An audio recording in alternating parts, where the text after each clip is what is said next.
بسم الله الرحمن الرحيم. الحمد لله الذي أنزل على عبده الكتاب ولم يجعل له عوجا قيما لينذر بأسا شديدا من لدنه ويبشر المؤمنين الذين يعملون الصالحات أن لهم أجرا حسنا ماكثين فيه أبدا وينذر الذين قالوا اتخذ الله ولدا ما لهم به من علم ولا لآبائهم كبرت كلمة تخرج من أفواههم إن يقولون إلا كذبا فلعلك باخع نفسك على آثارهم إن لم يؤمنوا بهذا الحديث أسفا إنا جعلنا ما على الأرض زينة لها لنبلوهم أيهم أحسن عملا وإنا لجاعلون ما عليها صعيدا جرزا أم حسبت أن أصحاب الكهف والرقيم كانوا من آياتنا عجبا إذ أوى الفتية إلى الكهف فقالوا ربنا آتنا من لدنك رحمة وهيئ لنا من أمرنا رشدا فضربنا على آذانهم في الكهف سنين عددا ثم بعثناهم لنعلم أي الحزبين أحصى لما لبثوا أمدا نحن نقص عليك نبأهم بالحق إنهم فتية آمنوا بربهم وزدناهم هدى وربطنا على قلوبهم إذ قاموا فقالوا ربنا رب السماوات والأرض لن ندعو من دونه إلها لقد قلنا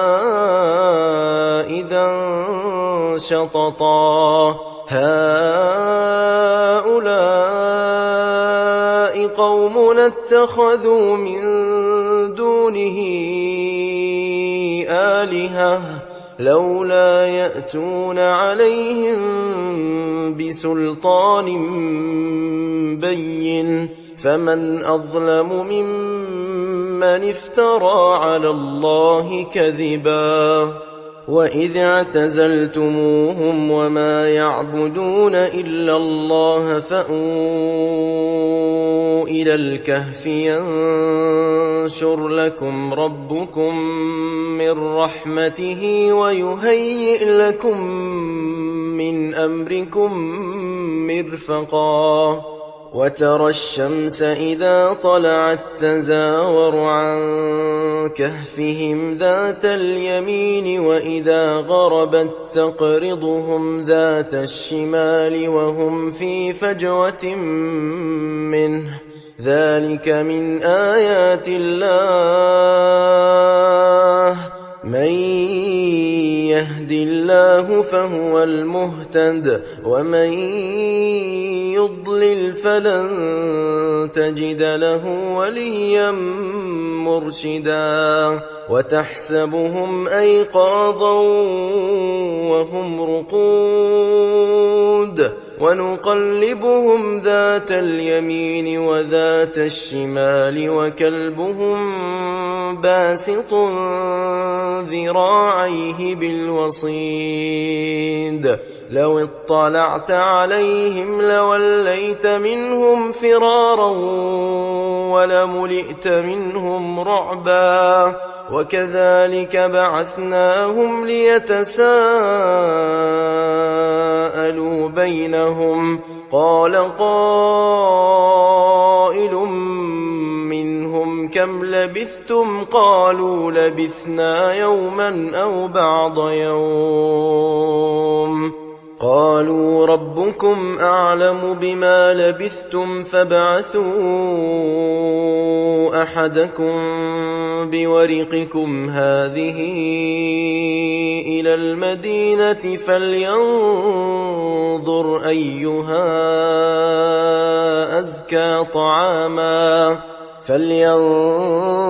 أيها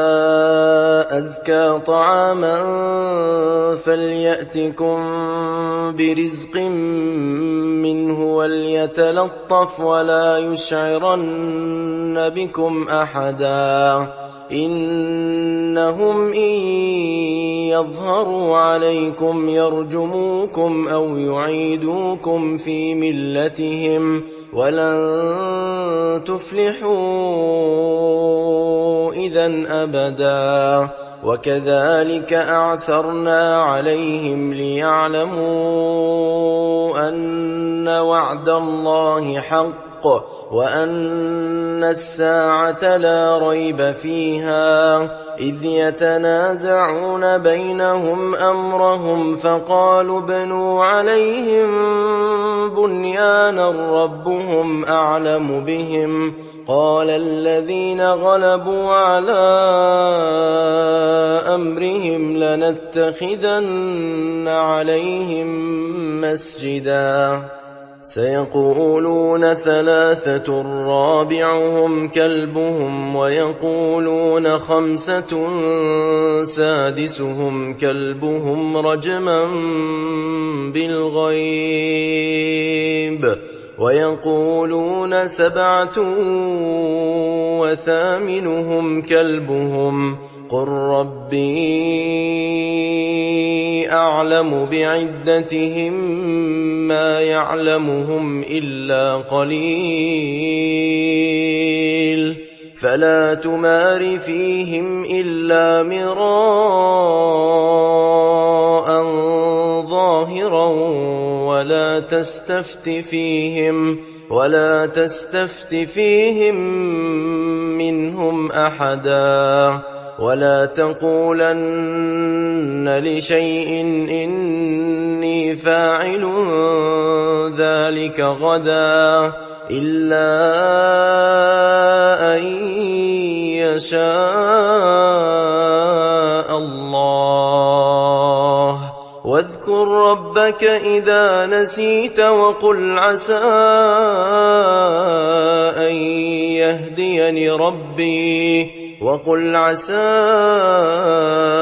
أن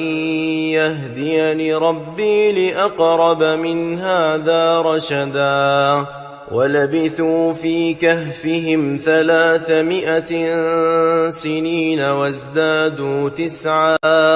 قل الله أعلم بما لبثوا له غيب السماوات والأرض أبصر به وأسمع ما لهم من دونه من ولي ولا يشرك في حكمه أحدا واتل ما أوحي إليك من كتاب ربك لا مبدل لكلماته ولن تجد من دونه ملتحدا واصبر نفسك مع الذين يدعون ربهم بالغداة والعشي يريدون وجهه ولا تعد عيناك عنهم تريد زينة الحياة الدنيا ولا تطع من أغفلنا قلبه عن ذكرنا واتبع هواه وكان أمره فرطا وقل الحق من ربكم فمن شاء فليؤمن ومن شاء فليكفر إنا وأعتدنا للظالمين نارا أحاط بهم سرادقها وإن يستغيثوا يغاثوا بماء كالمهل يشوي الوجوه بئس الشراب وساءت مرتفقا إن الذين آمنوا وعملوا الصالحات إنا لا نضيع أجر من أحسن عملا أولئك لهم جنات عدن تجري من تحتهم الأنهار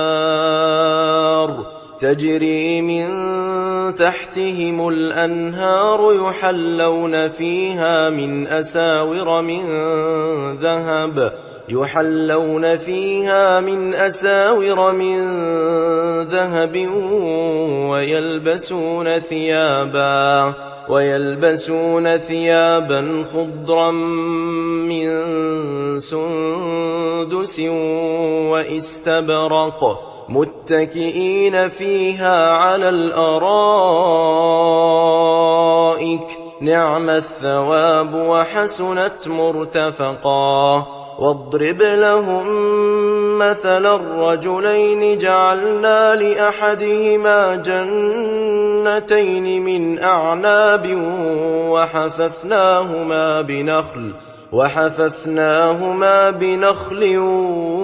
وجعلنا بينهما زرعا كلتا الجنتين آتت أكلها ولم تظلم منه شيئا وفجرنا خلالهما نهرا وكان له ثمر فقال لصاحبه وهو يحاوره أنا أكثر منك مالا وأعز نفرا ودخل جنته وهو ظالم لنفسه قال ما أظن أن تبيد هذه أبدا وما أظن الساعة قائمة ولئن رددت إلى ربي لأجدن خيرا منها منقلبا قال له صاحبه وهو يحاوره أكفرت بالذي خلقك من تراب ثم من نطفة ثم سواك رجلا لكن هو الله ربي ولا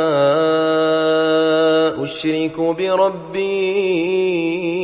أحدا ولولا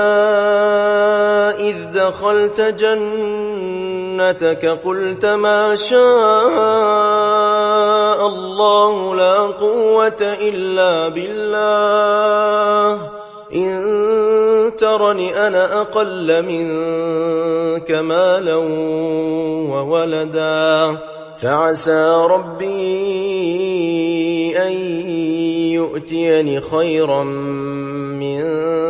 جنتك ويرسل عليها حسبانا من السماء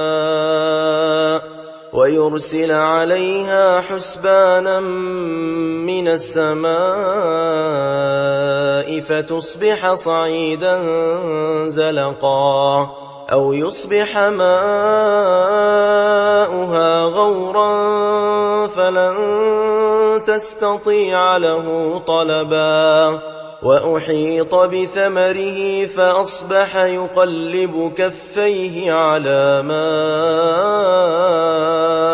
أنفق فيها وهي خاوية على عروشها ويقول يا ليتني لم أشرك بربي أحدا ولم تكن له فئة ينصرونه من دون الله وما كان منتصرا هنالك الولاية لله الحق هو خير ثوابا وخير عقبا واضرب لهم مثل الحياة الدنيا كماء إن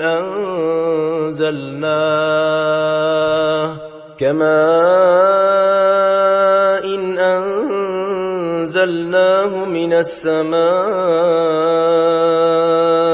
فاختلط به نبات الأرض فأصبح هشيما تذروه الرياح وكان الله على كل شيء مقتدرا المال والبنون زينة الحياة الدنيا والباقيات الصالحات خير عند ربك ثوابا وخير أملا ويوم نسير الجبال وترى الأرض بارزة وحشرناهم فلم نغادر منهم أحدا وعرضوا على ربك صفا لقد جئتمونا كما خلقناكم أول مرة بل زعمتم أن لن نجعل لكم موعدا ووضع الكتاب فترى المجرمين مشفقين مما فيه ويقولون يا ويلتنا ما لهذا الكتاب لا يغادر صغيرة ولا كبيرة إلا أحصاها ووجدوا ما عملوا حاضرا ولا يظلم ربك أحدا وإذ قلنا للملائكة اسجدوا لآدم فسجدوا إلا إبليس كان من الجن ففسق عن أمر ربه أفتتخذونه وذريته أولياء من دوني وهم لكم عدو بئس للظالمين بدلا ما أشهدتهم خلق السماوات والأرض ولا خلق أنفسهم وما كنت متخذ المضلين عضدا ويوم يقول نادوا شركائي الذين زعمتم فدعوهم فلم يستجيبوا لهم وجعلنا بينهم موبقا ورأى المجرمون النار فظنوا أنهم مواقعوها ولم يجدوا عنها مصرفا ولقد صرفنا في هذا القرآن للناس من كل مثل وكان الإنسان أكثر شيء جدلا وما منع الناس أن يؤمنوا إذ جاءهم الهدى ويستغفروا ربهم إلا أن تأتيهم سنة الأولين أو يأتيهم العذاب قبلا وما نرسل المرسلين إلا مبشرين ومنذرين ويجادل الذين كفروا بالباطل ليدحضوا به الحق واتخذوا آياتي وما أنذروا هزوا ومن أظلم ممن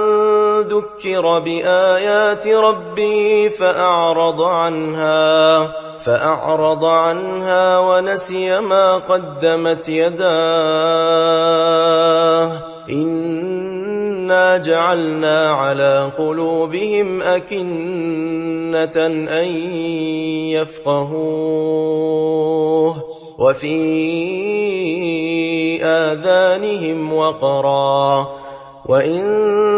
تدعهم إلى الهدى فلن يهتدوا إذن أبدا وربك الغفور ذو الرحمة لو يؤاخذهم بما كسبوا لعجل لهم العذاب بل لهم موعد لن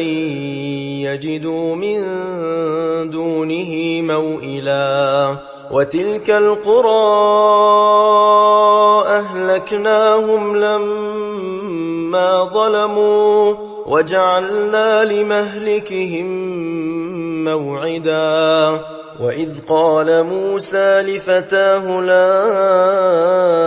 أبرح حتى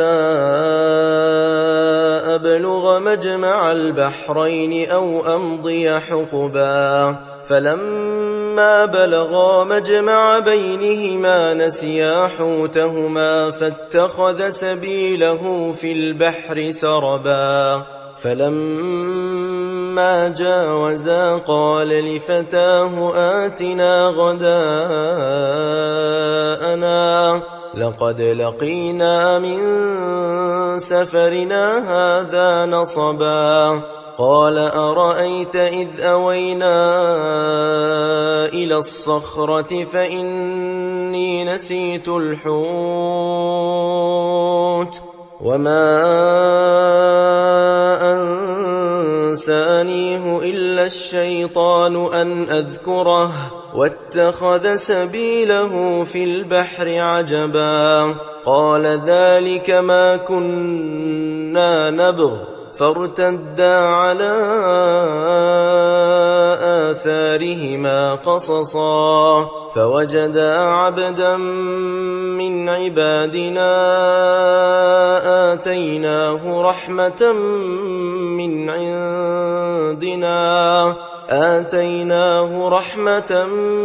من عندنا وعلمناه من لدنا علما قال له موسى هل أتبعك على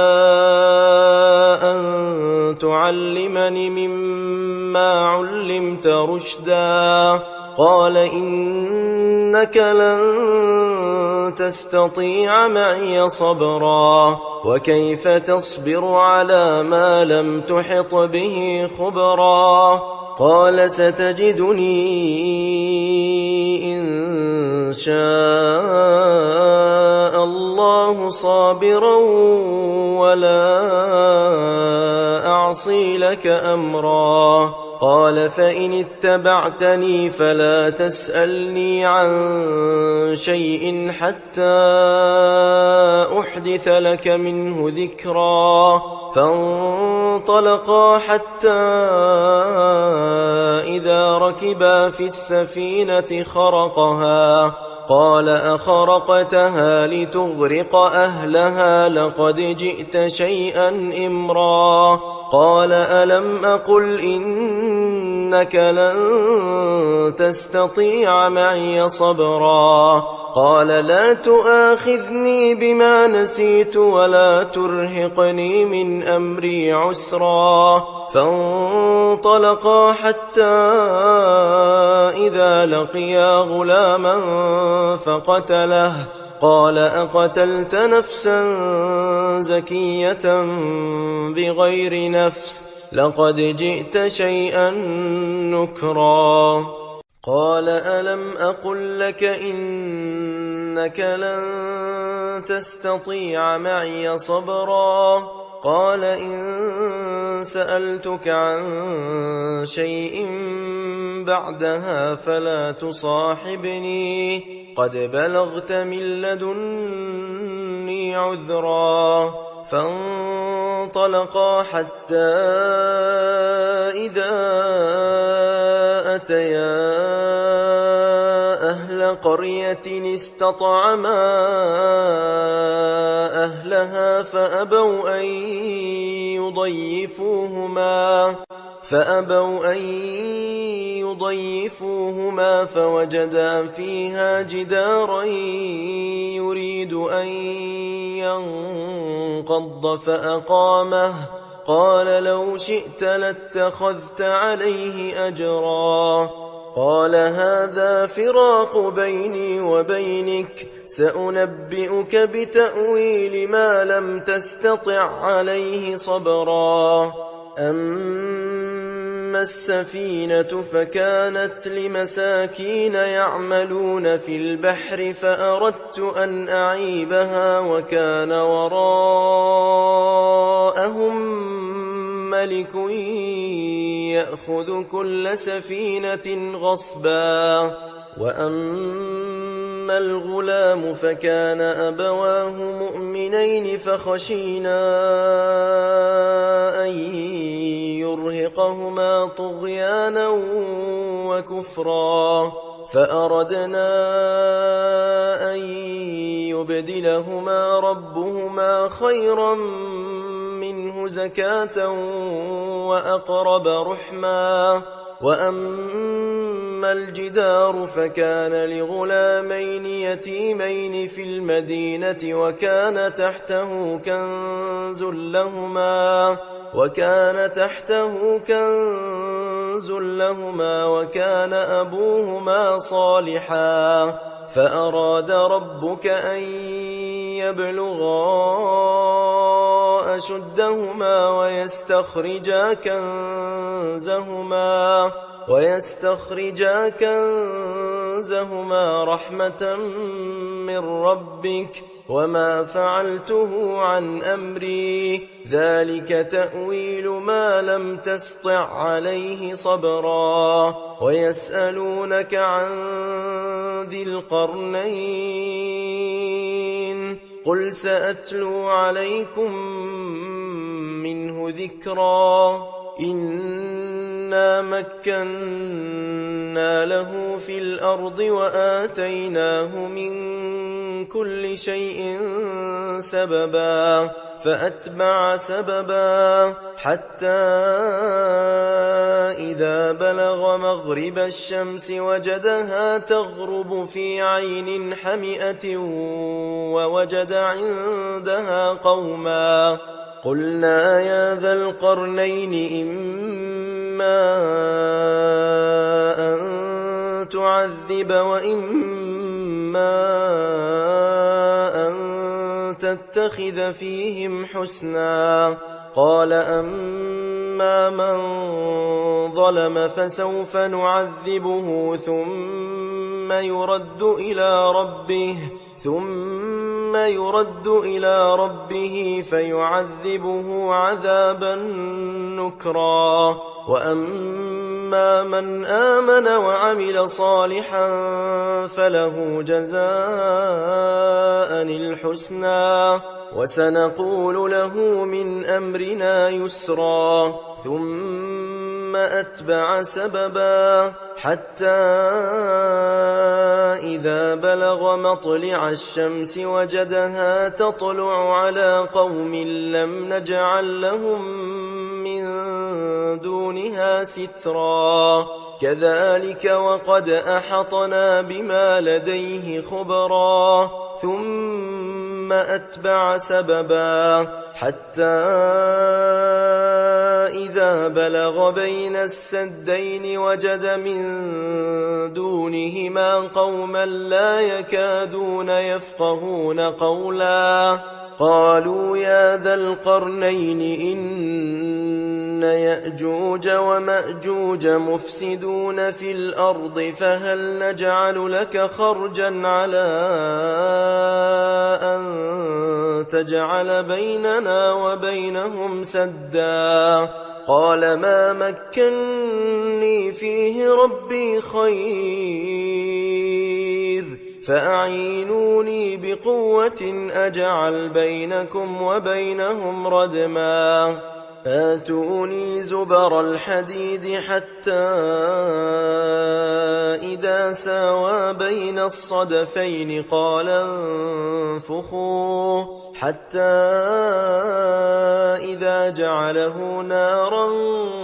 قال آتوني أفرغ عليه قطرا فما استطاعوا أن يظهروه وما استطاعوا له نقبا قال هذا رحمة من ربي فإذا جاء وعد ربي جعله دكاء وكان وعد ربي حقا وتركنا بعضهم يومئذ يموج في بعض ونفخ في الصور فجمعناهم جمعا وعرضنا جهنم يومئذ للكافرين عرضا الذين كانت أعينهم في غطاء عن ذكري وكانوا لا يستطيعون سمعا أفحسب الذين كفروا أن يتخذوا عبادي من دوني أولياء إنا أعتدنا جهنم للكافرين نزلا قل هل ننبئكم بالأخسرين أعمالا الذين ضل سعيهم في الحياة الدنيا وهم يحسبون أنهم يحسنون صنعا أولئك الذين كفروا بآيات ربهم ولقائه فحبطت أعمالهم فلا نقيم لهم يوم القيامة وزنا ذلك جزاؤهم جهنم بما كفروا واتخذوا آياتي ورسلي هزوا إن الذين آمنوا وعملوا الصالحات كانت لهم جنات الفردوس نزلا خالدين فيها لا يبغون عنها حولا قل لو كان البحر مدادا لكلمات ربي لنفد البحر قبل أن تنفد كلمات ربي ولو جئنا بمثله مددا قل إنما أنا بشر مثلكم يوحى إلي أنما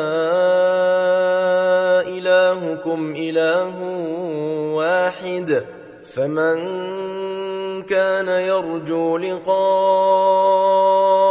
ربه فليعمل عملا صالحا ولا يشرك بعبادة ربه أحدا